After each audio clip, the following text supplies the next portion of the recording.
C'est en 2012 que l'itinéraire de la Vélocénie est inauguré dans son intégralité. Il tire son nom de la variété de sites touristiques qu'il dessert, composés notamment de 5 sites classés au patrimoine mondial de l'UNESCO, comme Paris, le château de Versailles,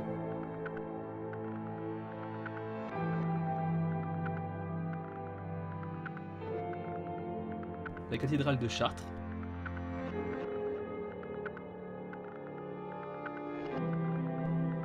la dentelle d'Alençon et le Mont-Saint-Michel bien sûr, mais aussi de 3 parcs naturels régionaux qu'il traverse de part en part, comme ceux de la vallée de Chevreuse, du Perche et du Maine.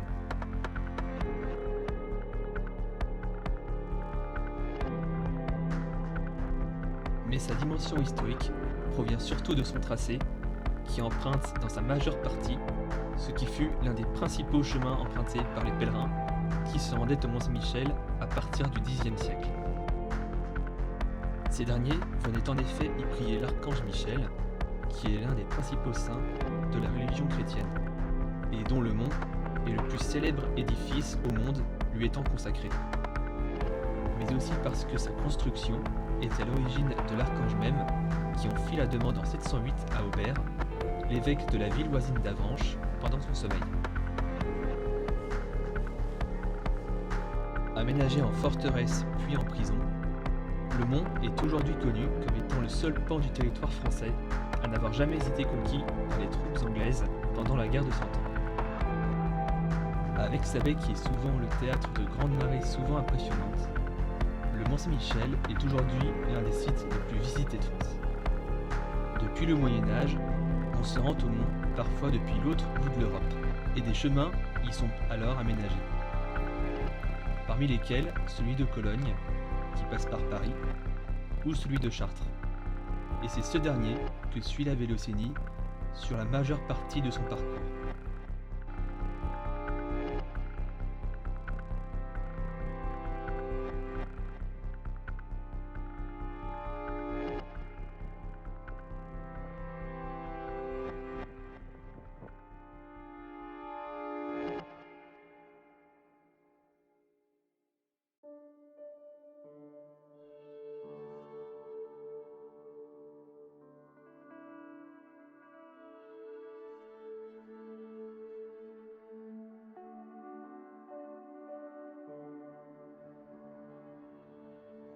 C'est donc de Paris, et plus précisément du point zéro de toutes les routes de France, situé sur le parvis de la cathédrale Notre-Dame, que le parcours de la Vélocénie commence.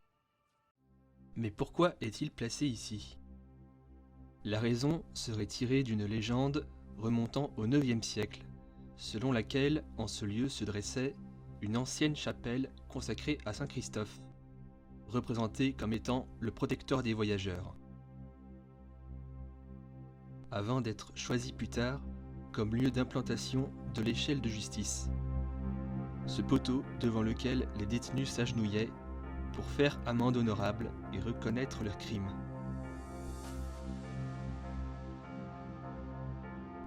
C'est Louis XV qui décida en 1769 de faire de cet endroit le point zéro des routes de France, puis Louis XVI de le matérialiser par une borne. Celle actuelle en forme de rose des vents fut apposée en 1924 par la mairie de Paris. Si celui de Paris est le plus réputé, d'autres villes françaises disposent également de leur propre kilomètre zéro, comme Bordeaux, Marseille, Grenoble et Lyon.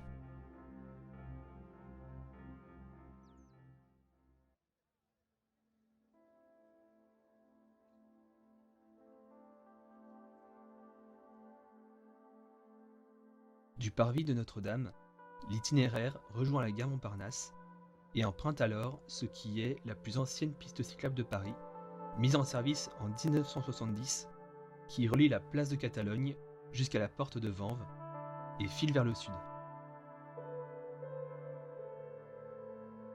Il suit alors une promenade, celle de la coulée verte du sud parisien, qui s'étend sur une longueur de 14 km et permet ainsi de quitter Paris et sa petite couronne en ligne presque droite.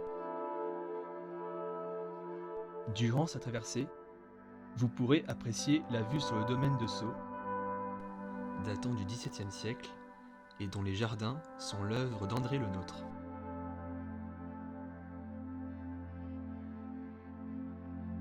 Ou profitez d'une virée en écrin de verdure dans la forêt de Chassenay-Malabry, où se trouve la maison de l'écrivain Chateaubriand,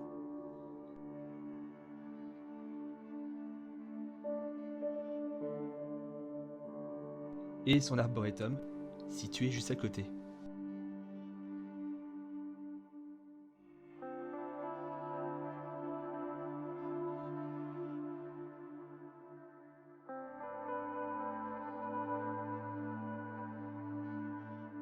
Arrivé à Massy, l'itinéraire se sépare alors en deux pour se rejoindre dans la forêt de Rambouillet. L'un d'eux transite par Versailles, puis la forêt de Cernay. Empruntant en grande partie des chemins de halage et des petites routes, il fut le dernier tronçon de l'itinéraire à avoir été aménagé en 2012.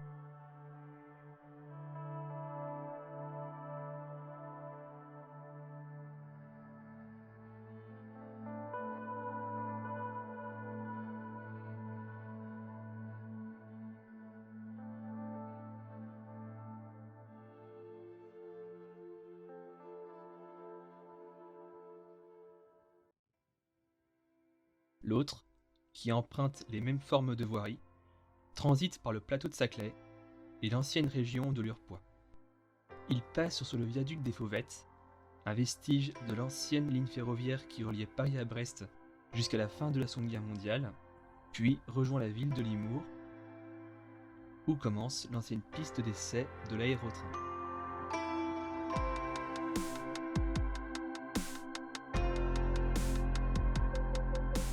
Ce transport fut le précurseur de notre TGV actuel, que la SNCF préférera pendant les années 1970.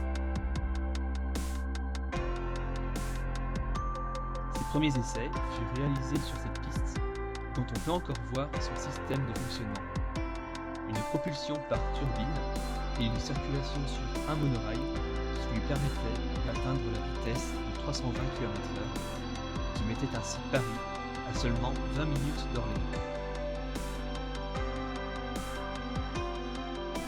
Après que le projet de l'aérotrain eut été abandonné, cette piste servit alors aux essais du célèbre avion supersonique du Concorde.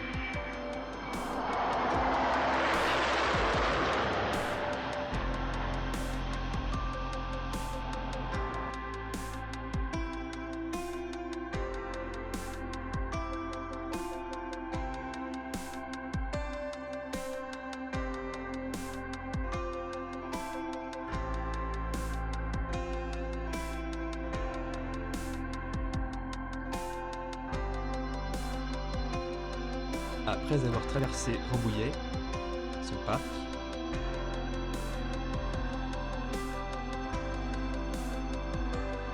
où maintenant est son château, et son aqueduc, œuvre inachevée de Vauban, qui devait acheminer l'eau de la rivière de l'Eure jusqu'à Versailles.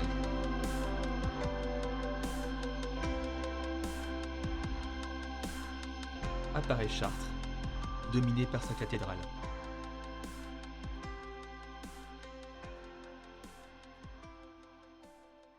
Joyau de l'art gothique, elle fut bâtie pendant le XIIe siècle. Avec ses portails sculptés et ses 176 vitraux, qui sont remarquablement bien conservés, l'édifice est ainsi considéré parmi ceux des plus somptueux de son temps.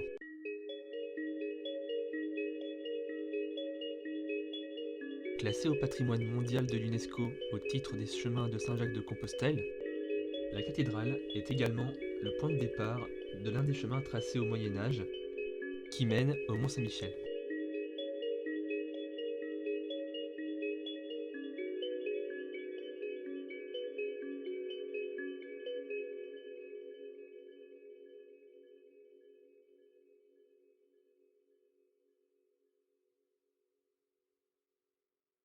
À partir du XIe siècle, de nombreux pèlerins ont emprunté ce chemin que la Vélocénie va à présent suivre.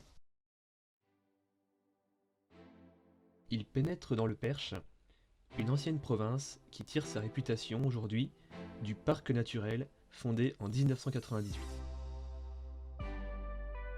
Ancien comté fondé au Xe siècle, le Perche fut un temps évoqué comme un futur département après le réaménagement du territoire français lors de la Révolution. Et à l'issue de celle-ci, la région fut découpée entre 5 départements toujours actuels.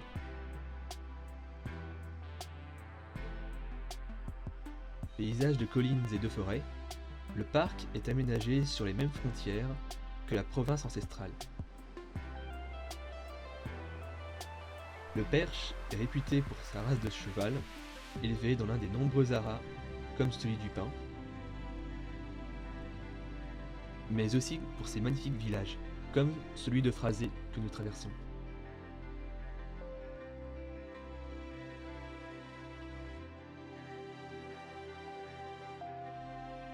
Quelques kilomètres plus loin, apparaissent Thiron-Gardet et son église abbatiale.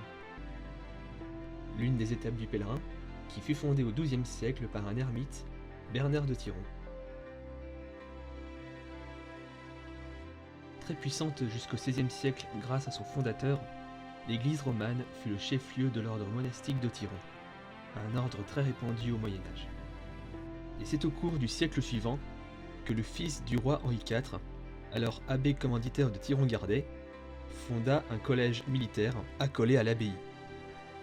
Des matières telles que les mathématiques, l'anglais ou encore la musique y étaient enseignées à la centaine d'élèves qui y vivaient à l'année, comme un certain Napoléon Bonaparte, qui y fut élève en 1778. Aujourd'hui, le collège abrite un musée dédié à l'histoire de cet ensemble.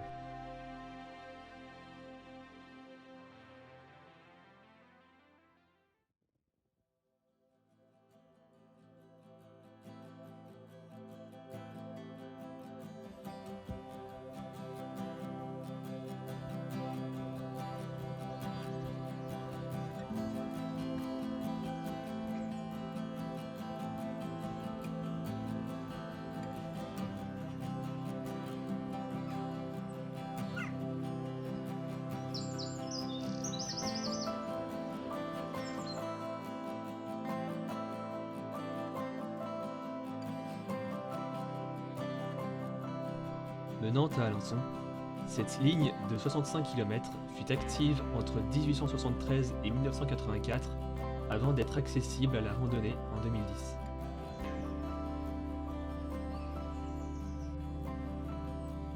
À mi-chemin de celle-ci apparaît la ville de Mortagne-au-Perche, marquant l'entrée de l'itinéraire en Normandie.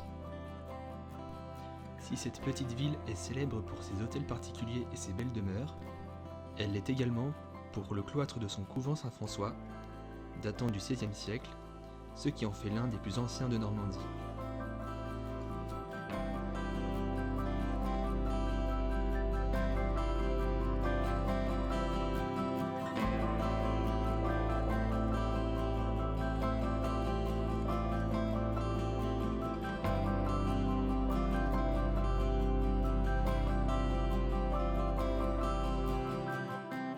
Inventé par la dentelière Marthe Lapeyrière au XVIIe siècle, c'est Colbert, ministre de Louis XIV, qui en développera l'industrialisation et la notoriété à travers le royaume de France.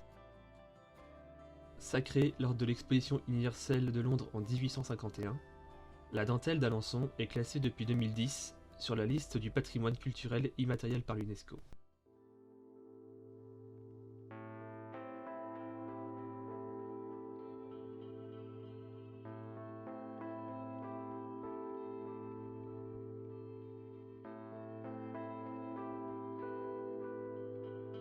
La route continue vers l'ouest, puis entre dans le parc naturel de Normandie-Maine et laisse apercevoir certains de ses joyaux, comme le château de Carouge, une ancienne demeure seigneuriale datant de plus de 700 ans, connue comme étant le premier témoin de l'architecture Renaissance en Normandie.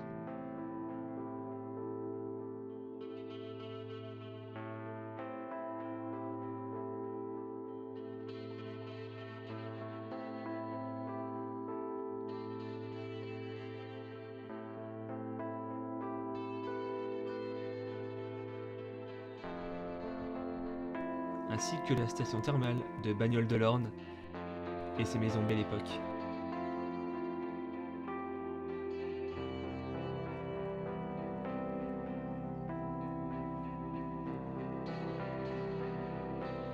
Puis elle arrive à Domfront, lieu de réunion des chemins de Chartres et de Cologne, qui forment désormais un seul tracé jusqu'au Mont-Saint-Michel.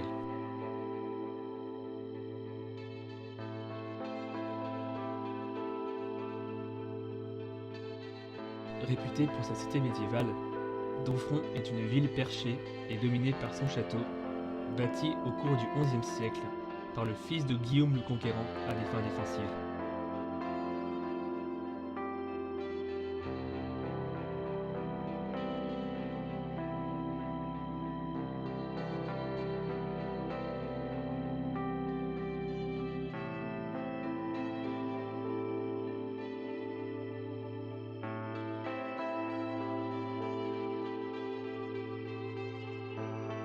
Il fut démoli en 1610 par Sully, ministre d'Henri IV, après qu'il eut servi de refuge au comte de Montgomery, une figure des gardes de Légion au service du roi d'Angleterre Henri II, qui avait ses aises ici en Normandie. Il tuera involontairement ce dernier au cours d'un duel chevaleresque en lui enfonçant sa lance dans l'œil, fait pour lequel il sera cassé de son grade de capitaine puis banni de la cour.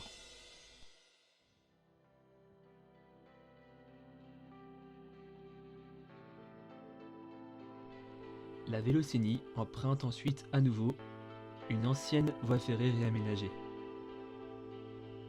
Active entre la fin du XIXe siècle et la fin de la Libération, celle-ci constitue le dernier tronçon des pèlerins avant d'arriver dans la baie du Mont-Saint-Michel.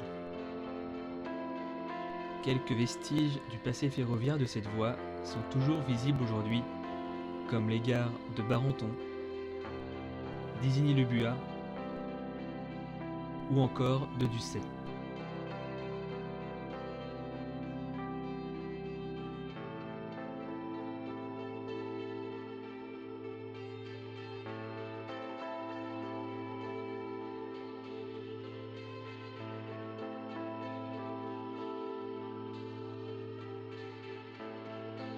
Après avoir traversé les vergers servant à la fabrication du poiré, une variante du cidre à base de poire, apparaissent les collines de Mortain, l'une des dernières étapes du pèlerin avant son arrivée au mont.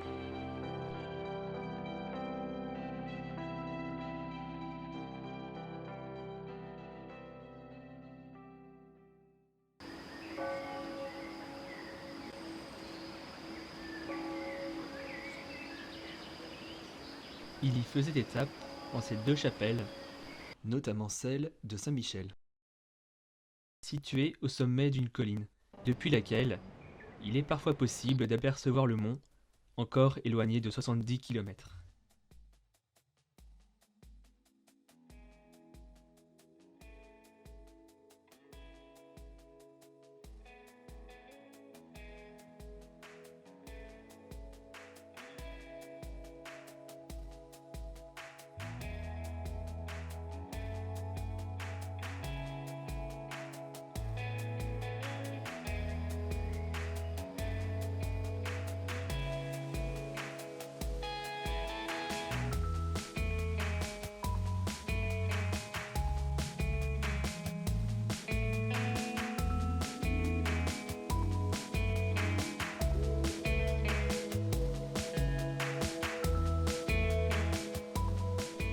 Depuis les deux célèbres cascades de Mortain, on peut également apercevoir l'abbaye Blanche, fondée au XIIe siècle par le frère de Guillaume le Conquérant, qui constituait également une étape du pèlerin.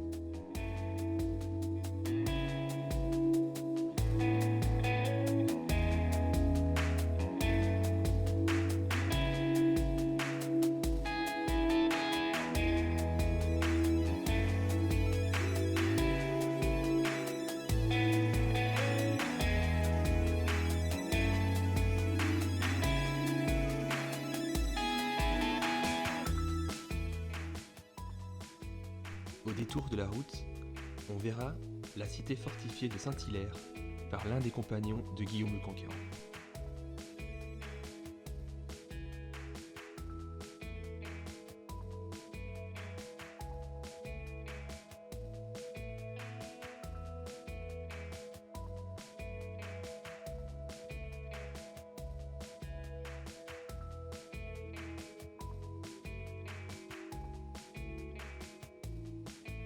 Ou encore le vieux pont de Ducet que les pèlerins empruntaient au cours de la traversée de la ville.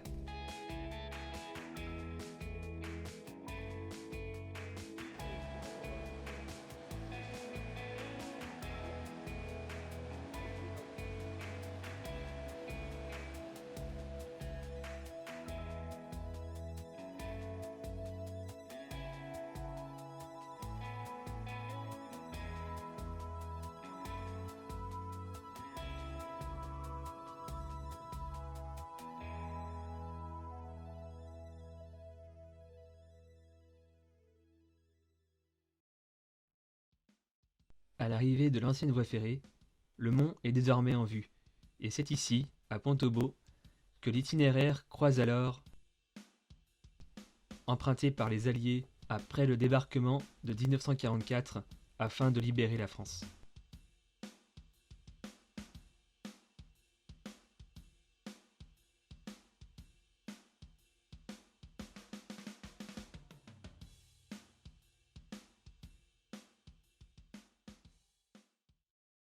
Passage stratégique, le pont Aubeau, datant du XVe siècle, ne fut jamais atteint par la soixantaine de bombardements qui le visa pendant la bataille de Normandie.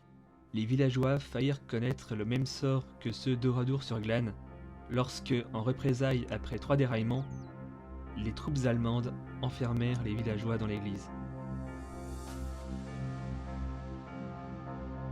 C'est un soldat alsacien qui leur sauva la vie in extremis en stipulant que plusieurs otages manquaient, en revanche de son enrôlement de force dans la Wehrmacht.